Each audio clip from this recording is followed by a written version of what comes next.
Well, hello, our WX friends out there. So great to see you. This is Sherry Stevens, the CEO and owner of WXN, and it's nomination season for Canada's Most Powerful Women Top 100. And good news for all of you that are a little slow in getting your nominations in, we've extended it to May 27th. So please work on that, get those nominations in because you never know what might happen. You may win the award this year. Wouldn't that be wonderful? So please get your nomination in. And to show just how powerful a single nomination can be, I've invited a very special guest and a really great friend who knows it firsthand, not only as a judge, but from the perspective of being a top 100 Hall of Fame. Sara Austin. Welcome, Sara. Thank you for joining me today. Hi, Sherry. It's so good to be here, and welcome to all the WSN community who are joining us.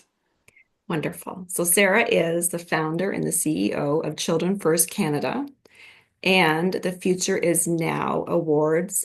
And there's a new award. I'm sorry, the The Champions for Children Awards. Champions for Children Awards. Was that just this year? Yes, we're launching it this year in honor of our 10th anniversary at Children First Oh, Canada. yes. Congratulations. I had that Thank down here you. too on your anniversary. Thank you. 10 Congratulations. years of 10 years of impact and 10 amazing champions for children being awarded. Oh, I love that you're hmm doing that. That's hmm wonderful. We're celebrating 10 years together. We are. Happy Yeah, anniversary to you too. thank you. In 10 years. Wow, that went by quick. So just before we get into the questions about the nominations, can you just tell everybody what is Children First Canada? Just tell us a little bit about it. Children First Canada is a national charity, and our mission is to make Canada the best place in the world for kids to grow up. Many people think we already are a world-leading country for kids, when in fact we're ranked 30th out of 38 wealthy nations for children's well-being, according to UNICEF.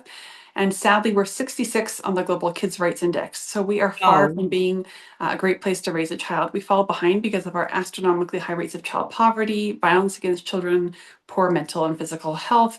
It's a significant decline from where we were over a decade ago. Canada used to be a top 10 country to raise a child, and we've fallen far, far behind.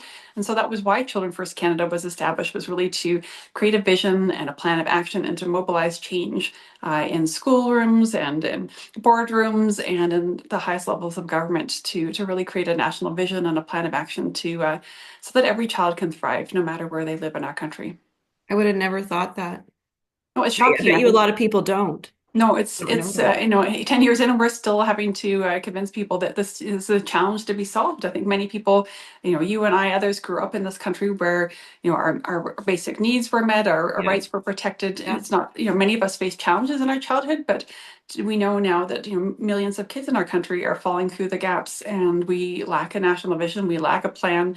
And so we're really trying to turn that around, bringing together leading charities, children's hospitals, research centers, major corporations, but also putting kids at the heart of the conversation, empowering young people, not just as our future leaders, but as leaders right now, and having a say in decisions that affect their lives.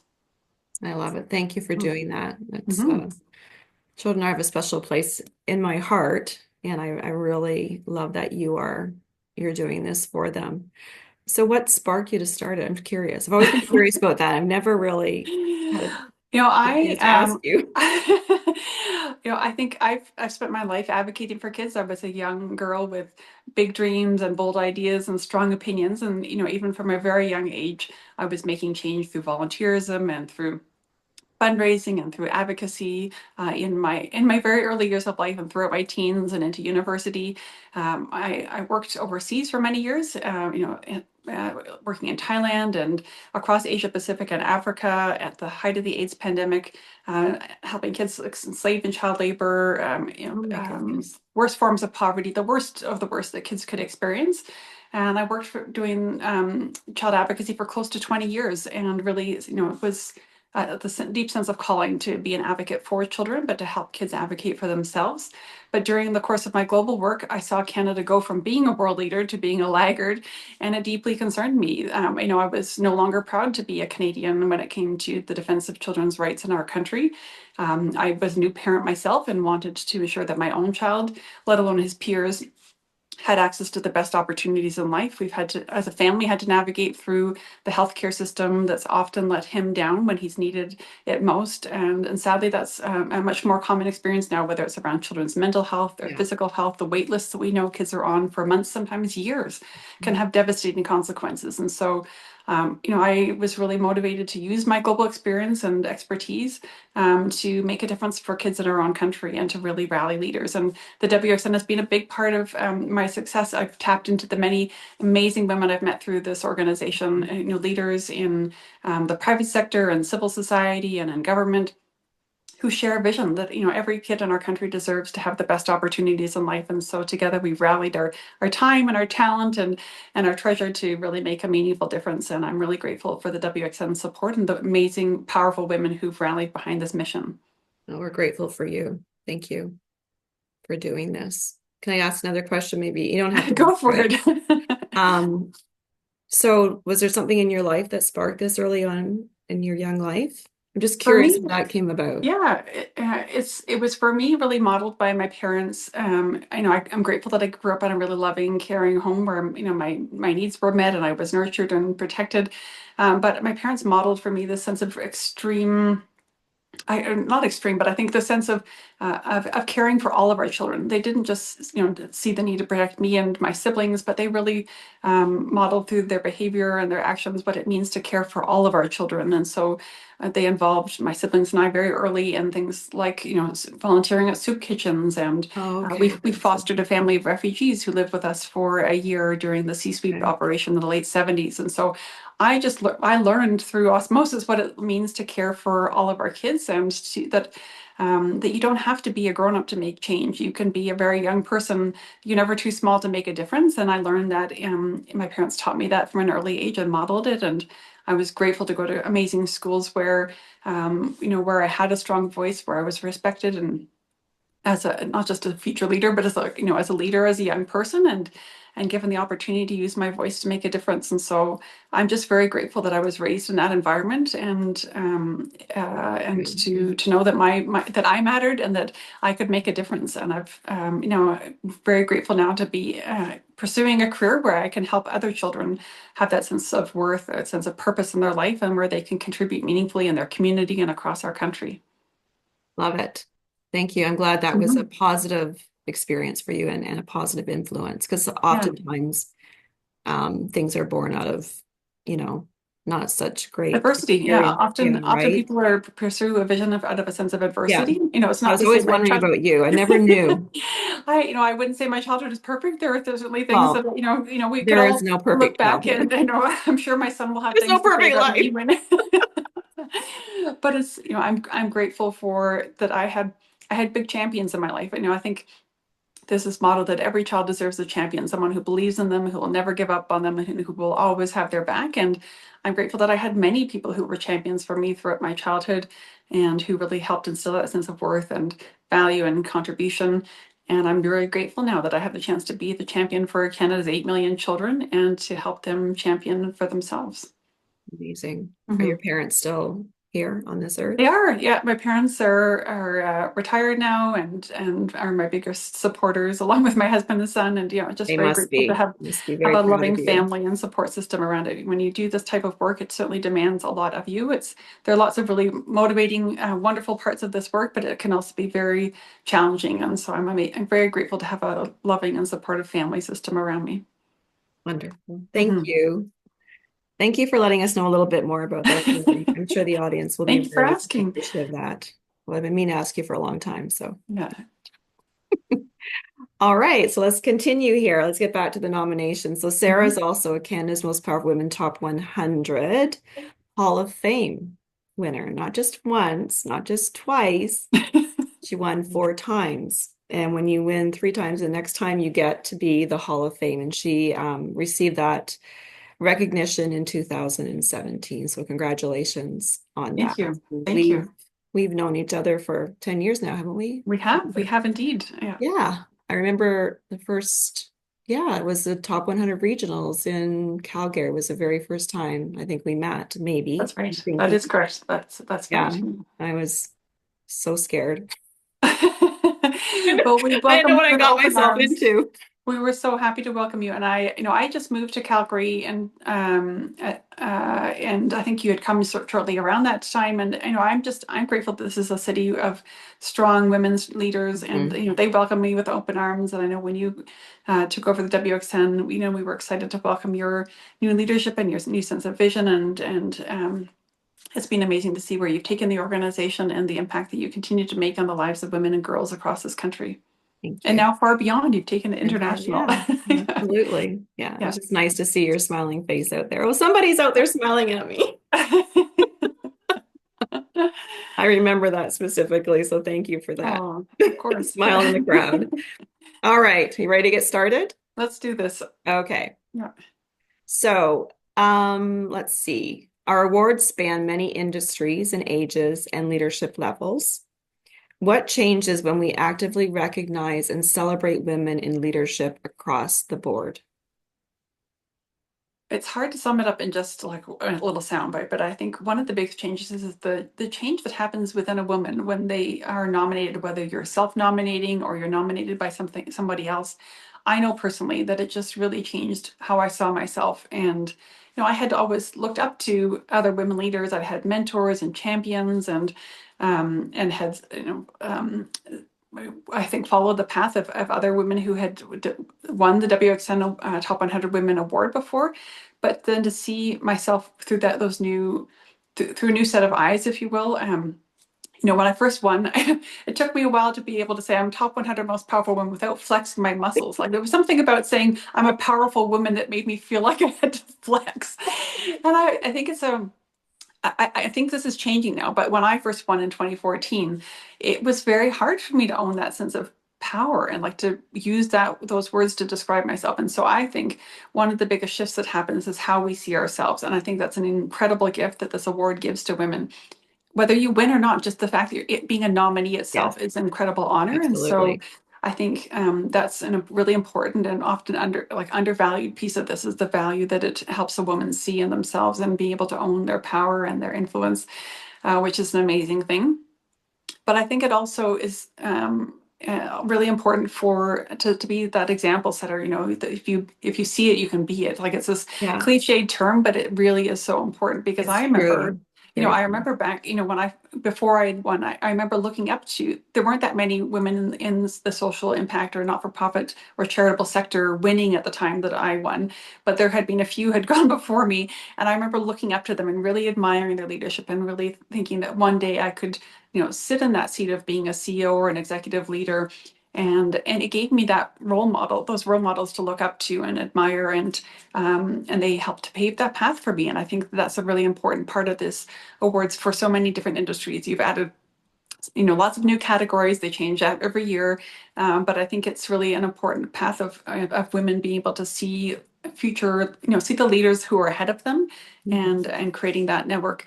And I think one other piece that I would say that's really important about this award is that it creates this amazing network. It's like the coolest club in the country to be a part of this WXN Top 100 Women because um, a lot of these women really look out for one another. They do. Will take that coffee meeting or a lunch or do favors for each other because we believe in each other's worth, we believe in each other's value, and we are there for each other. And I'm very grateful for the women in this community who've supported me, and I continue to try and pay that forward to other winners and other people who are aspiring to be nominated or be a part of this community, because I think it's a really important part of the value that it really is a sense of community that you become a part of, and I'm very grateful for that.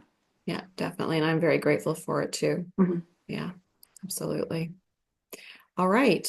Next question. Mhm. Over the years, we've seen an incredible rise in diverse representation among our winners and our nominees.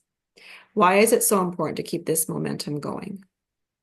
No, it's something that I have really championed myself and really believed in. I remember, Sherry, you and I having a conversation probably close to 10 years ago about this because it was something that I was concerned about, and I think others were, was that there wasn't that broad representation, whether it was geographical or based on, just a wide range of other diversity factors. And so a lot of us have really pushed for this. And I'm so pleased to see that every year it gets more and more, the diversity of the top 100 winners just gets better and better because it needs to reflect the fabric of our society. And we know that in positions of power and influence, that often it's people. This is sort of who you know or the connections you have. But I think I've seen you and the WXN really embrace the need to have diversity. And this isn't about meeting quotas. It's not ticking No. boxes. It's really um, recognizing the merit and the value and the contributions, and particularly being very deliberate about trying Yeah. to seek out and highlight the accomplishments of very diverse women across this country. And I'm very grateful that you've supported that. And as a judge, it's been something that I've continued to champion for and support. And I think we need to continue to make that happen. I think particularly of our young girls across this country. Who need those role models, and they need to look like they do. And so I think I really appreciate that this has been a value change within the Top 100 award program, and we'll continue to support that and help make that possible. Yeah, absolutely. It's been a passion project Hmm. of ours for sure. It's been very Hmm. deliberate. Hmm. And because it goes back to, if you can see it, you can be it. I know we said it's cliche, but it's true. Hmm. If we have, not, and it's not just in industry, it's an Hmm. ethnicity. It's, if I see that person up there that looks like me, then I can do that too. I can be that person. I can aspire to do Hmm. that as well. So Hmm. yeah, good. Yeah, I'm really happy about how it's changed in that regard. Hmm. All right. It's the last question. Are you ready? Let's do it. Okay, as a judge, you see firsthand just how many inspiring women there are out there, many who wouldn't be recognized without a nomination. And you see all kinds of nomination. You've been doing this for a few Mhm. years now. So I'm looking at like advice. What would you say to someone who's thinking about submitting a nomination? What advice would you give them? First of all, do it. I think I often hear like, "Am I ready? Have I have Oh, I enough know, enough?" I I'm like, know, I know. all the self-doubt or the imposter syndrome Yeah, creeps in. And so my very first piece of advice is if you're thinking about it, do it. yeah. Just take the initiative and get it organized. Because you can Um, self-nominate. You don't have to wait for someone to nominate. 100%. You can nominate yourself, or you can if you're, but I think whether you're thinking about it for yourself, absolutely. But if you're thinking about it for somebody else, tell them and get organized and make it happen, because it's such an important experience. I have been through it myself several times, but also on the judging end of things, evaluated so many different nominations for so many different categories and seen the breadth and depth of the talent that exists across our country. And um, I will say, I think you need to really treat it as it's a very rigorous process. It's highly competitive. Every year we get more and more nominations, and it is very competitive. So you need to approach it with a sense of rigor, and like you just putting your best foot forward. And so have your materials organized and include links and videos and letters of recommendation, all those good things. It's really a matter of putting your best foot forward and taking that really disciplined approach. It can be daunting getting all that organized, but having gone through it myself and having judged many people now, I know that it's a very rewarding experience too, to take that time to reflect on what you've accomplished Mhm. and to put it on paper and to celebrate that. Like, yeah, I did all those things, and that's worth Yeah. celebrating. So I think it as the discipline of going through it is a reward in and of itself. And I think it provides the woman who's being nominated such a boost of confidence. So whether you're nominating yourself or nominating somebody else, just get on with it. Put all the pen to paper, get all the materials together, put your very best foot forward, because it is a really rewarding experience to go through. It's hard work, but it's also very rewarding to have it all on paper. And you can, even if you're not successful, you can always use this again. I really encourage people, if you're not successful with your first nomination, apply again, apply again, apply again, Yeah. keep applying. Doing it. Keep building your package, and it'll just get better, and your time will come eventually. If you really believe in your vision and what you've accomplished, if you have people championing and supporting you, it is worth it. And you can use it for other awards programs too. It's never a wasted opportunity. You can always use this to support your career and advancement in other ways, and it really is a worthwhile process to go through. And I will say, I there was before winning, I was declined the first year, and that was it was a heavy blow. I wasn't expecting to win it, but at the same time, when you get a rejection letter, I will be totally transparent. It's disappointing, and I think a lot of people will be, it's a hard thing to go through, but you have to pick yourself up and just keep going, and put your name forward again. Yeah. And it's part of the leadership journey is learning how to handle rejection, defeat, whatever term Yeah. you want to Yeah. use Don't for it. give up. Don't give Don't get up. You upset. yeah. Yeah.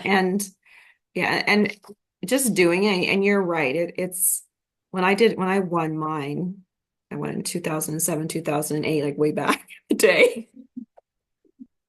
Um, I found it really therapeutic. Do you know what I mean? Because I Mhm. think with when we're always looking at the things that we didn't accomplish or the things that went wrong, or Yeah.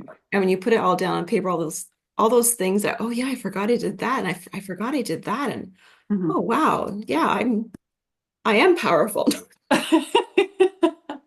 It is. It is a very rewarding thing to think It back on is. all the accomplishments and all the things you can celebrate. And Yeah, it's a very worthwhile experience to go through the nomination process. it And so is. 100%, if you're thinking about it, do it, get on with it. And I really, I look forward to reading this year's nominations and to being a part of judging next year's award winners. We appreciate you being part Mhm. of that all these years. Thank you so much, because we know it's a very daunting task. It's not easy at all. So I thank love you. it. I love to be in that position to be able to help, celebrate another, it's a hard thing to be, when people aren't successful, and to have to decline people who have accomplished so much. And often it's because they just simply haven't got enough written down on paper or whatever. They haven't necessarily put the strongest package forward. And so that's why I really speak to the need to actually having a really robust package, because there's so many worthy nominees. And so you really have to have Yeah, everything you have to down. stand out, Yeah, right? You have yeah, to really yeah, stand out. Yeah. exactly. Yeah. Well, thank you. Hmm. That's all. That's all the questions I have. So thank Okay, you, well, that was Sarah, easy. That was easy. for being with us Yeah, it was great to today. be able to talk about the experience, and thank you for asking me. Oh, I appreciate it. And I appreciate you. Thank you for always being there for us and for being a really good friend. Thank you. Well, I'm grateful for your friendship and for what you do for women and girls all across Canada, and the strong champion for all you are for all of us. Thank you. It's my pleasure. I love it. Okay. So, everybody out there, please nominate today. And a reminder, the nominations have been extended until May 27th, but that's it. I'm not extending it anymore. So May 27th. I can put my foot down. So for more information, you can go to wxnetwork.com. All right, everybody. Thank you. Thank you again, Sarah. Have a wonderful Thank day. you. Bye.